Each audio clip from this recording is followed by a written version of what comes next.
नमस्कार दोस्तों, आज हमारे साथ स्टूडियो में मौजूद हैं सलमान खान।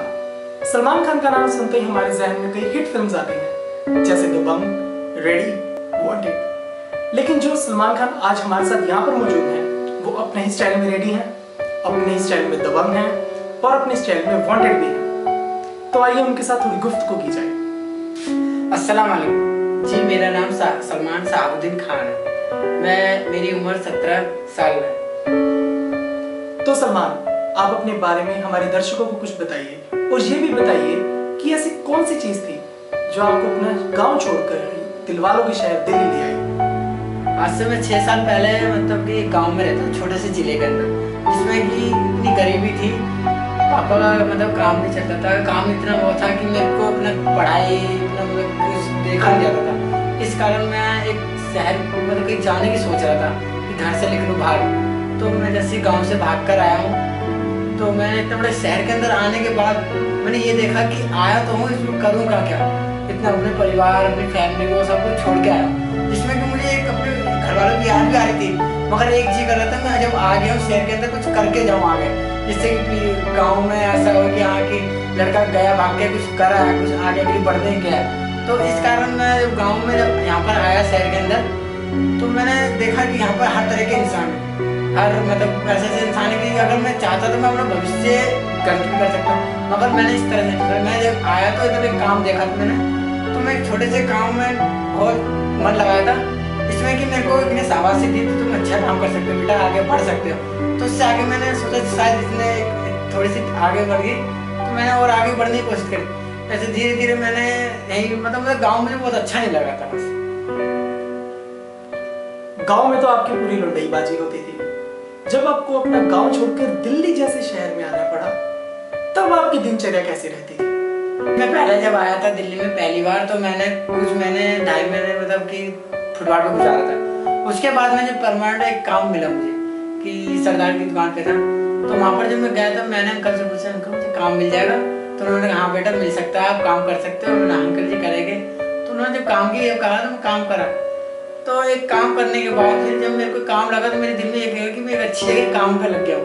तो उन्होंने बुलाया, तो मेरा क्या है कि रोज़ सुबह का एक रूट बन गया था कि सुबह 5 बजे 4 बजे उठता था मैं। तो पहले नमाज़ पढ़ता था, नमाज़ पढ़ने के बाद अपने सेट हो जाता था। उसके बाद मैं काम पे आता था। 8 बजे मेरे 8 बजे की ड्यूटी होती है, 8 बजे मैं ड्यूटी काम पे जाता था। तो जाने के बाद पहले पाजी घर पे जाता था, बेल बजाता था। बेल बजाने के बाद बेल बजाने के बाद फिर मैं जब पाजी घर से बाहर निकलते तो उनको सत श्री अकाल करता हूँ। सत श्री अकाल करने के बाद पाजी मुझे सत श्री अकाल करते, उसके बाद मैं फिर चाय भी लेता हूँ। चाय भी लेने के बाद मैं टाइम से पहुँच जाता था दुकान खोलने। 8:30 बजे मैं दुकान खोल के सेट बैठ जाता हूँ कि उसके बाद मैं छोटे छोटे झाड़ने लग जाता हूँ। जो मतलब कि गंद होता है सब झाड़ दो, माल सेट करना होता है मेरा। माल सेट कर दिया, काउंटर साफ कर दिया। तो 10:30 से 11 के बीच में पाजी आते हैं। उसके बाद पाजी जब आते हैं तो फिर उसके बाद मेरे से कहते हैं कि बेटा चलो ऐसा करो कि डिलीवरी करनी तुम्हें, माल आगे पहुँचाना है वहाँ। तो जो माल देते मुझे, तो मैं माल कहीं देने जाता था। तो उसके बाद मैं आता था 1-2 घंटे बाद, मेरे 1 घंटे का फिर लंच होता था। 1 घंटे का लंच करके आता था। 1 घंटे जब लंच करके आता था, उसके बाद मेरे को बोलते थे बेटा ऐसा करो कि एक जगह माल के पैसे लाना। तो मैं पैसे लेने चला था। एक भरोसा होता है कि इंसान का भरोसा बांधने के लिए इतना वो कठिनाई होती है कि किसी के दिल में भरोसा बनना इतना आसान नहीं होता। तो इसके भरोसे पे उन्होंने मेरे को फिर एक दिन ऐसा हुआ कि उन्होंने चावड़ी भेजा, कि ज़िंदगी में आज तक मैंने चावड़ी बाजार सुना नहीं था कि चावड़ी बाजार होता क्या है। उन्होंने कहा तुम मेरे साथ चलना कि मैं तुम्हें ले जाऊँगा। तो जब चावड़ी बाजार वो ले गए, तो उसके बाद उन्होंने कहा कि बेटा देखो ये इतना बड़ा शहर है, आप पहली बार आए हो, मगर ये चावड़ी बाजार भी सुनो, इधर आपको आना रोज़ पड़ेगा। तो मैंने अच्छा, तो अंकल ने चलो। उसके बाद पाई ने वो करे कि यहाँ से माल लेना, वहाँ से माल लेना। तो एक मेरे दिमाग में आया कि यही एक बिजनेस होता है, जो बिजनेस की खातिर लोग इतना आगे बढ़ जाते हैं। तो मैंने भी सोचा एक लगाव रखूँ, मैं भी ऐसे आऊँगा किस दिन। तो एक दिन पाजी ने मुझे अकेला भेजा। जब मैं अकेला भेजा तो उसके बाद पाजी ने मेरे को कहा कि बेटा देखो आपको पैसा पकड़ा लो, एक क्या है कि पैसे संभाल ले। तो जब पाजी ने मेरे को पैसे पकड़ाए तो मैंने पैसे अपने संभाल के ले गया। मुझे लोगों से डर लग रहा था कि बीच में खड़ा होने से मुझे अपने पैसे को बार बार देख रहा था कि मेरे पैसे के यहाँ तो ऐसा ऐसा होता है, शहर में उल्टे सीधे काम भी होते हैं। तो वो बातें मुझे याद भी आ रही थी, मगर मैंने क्या रखा अपने ऊपर मतलब भरोसा था। उसके बाद मैं अभी चावड़ी से माल लाता था, अपना माल ला के रखता था। शाम को 6 बज जाता था, 6 के बाद जब होता था उसके बाद प्लम्बर पूछते कि भाई ये माल यहाँ पर लगा है, ये माल लगा, तो मैं माल का लिख के हिसाब करता था। तो सबका हिसाब करने के बाद फिर पाजी आते मेरे पास 6 चाय पी के अपने आते थे मेरे पास। चाय पीने के बाद आते थे, कहते बेटा सबका माल आ गया, मेरा माल आ गया, चावल इन लोगों का भी सामान है, इनका भी हिसाब कर दो। तो सबका हिसाब करके मैं कर देता था। तो मैं अपना 8 बजता था दुकान अपनी बढ़ाना स्टार्ट करता था। पहले वो दुकान बढ़ाता हूँ जो मेरी फर्स्ट दुकान है, फिर सेकंड बढ़ाता धीरे धीरे, 8 बजे तक मैं ख़त्म करके चले आता फिर घर। जैसे आपने बताया कि आप पूरे दिन में 15 घंटे काम करते हैं, तो क्या पूरे दिन में आप अपने लिए कुछ समय निकाल पाते हैं या आप अपनी इस व्यक्तिगत जिंदगी से संतुष्ट और खुश हैं? जी, मैं अपने समय के लिए बात करूँ तो मेरे को हफ्ते में एक छुट्टी मिलती है, जिसमें कि मैं घर का पहले सारा काम निपटाता हूँ। मतलब कि सारा काम निपटाने के बाद मुझे थोड़ा सा टाइम मिलता है जिसमें मैं तैयार होकर घूमने निकल जाता हूँ। अपने घूमने के बाद में जब ऐसा लगता है कि मैं अपनी ज़िंदगी जी लिया, पूरी ज़िंदगी में सब कुछ ऐसा पा लिया मैंने, तो इस काम से मैं खुश हूँ।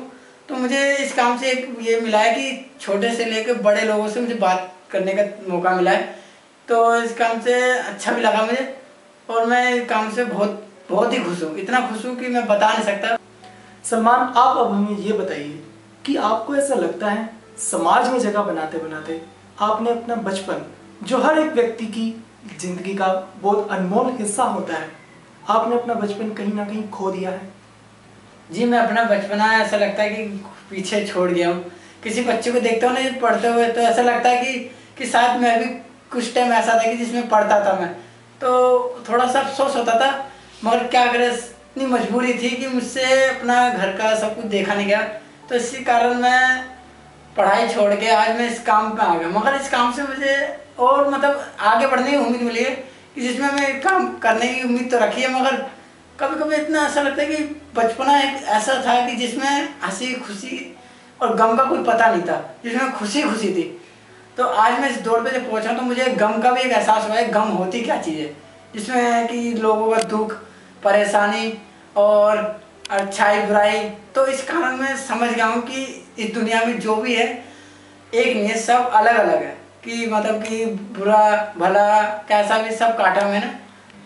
तो सलमान, आपको विदा करने से पहले मैं आपसे एक और प्रश्न पूछना चाहता हूँ। क्या कभी किसी दिन त्योहार पर आपको अपने परिवार की याद नहीं आती?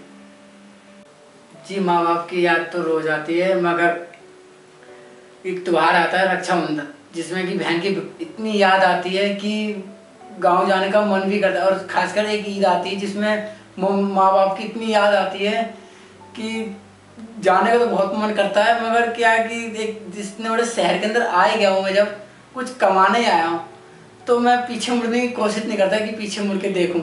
तो ऐसा है कि कहते हैं ना कि एक सफ़र का फल जो होता है मीठा होता है, तो उस सफ़र के फल के लिए मैं एक मीठापन होता है कि जिसमें मैं इंतज़ार कर रहा हूँ उस टाइम और वक्त का। जब वो टाइम आएगा तो मैं अपने माँ बाप को अपने पास बुला के उनकी इतनी सेवा करूँगा कि मेरे पास सब कुछ होगा उस टाइम की, किसी चीज़ की दिक्कत नहीं होगी। तो मैं बस इतना कि इसमें आके शहर में मैं बहुत खुश हूँ।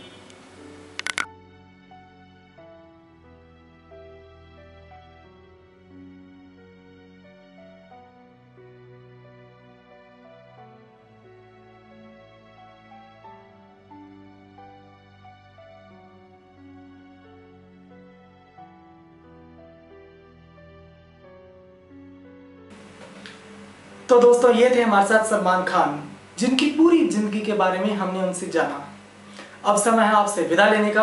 अगली बार आपसे फिर से मिलेंगे, तब तक के लिए नमस्कार, धन्यवाद।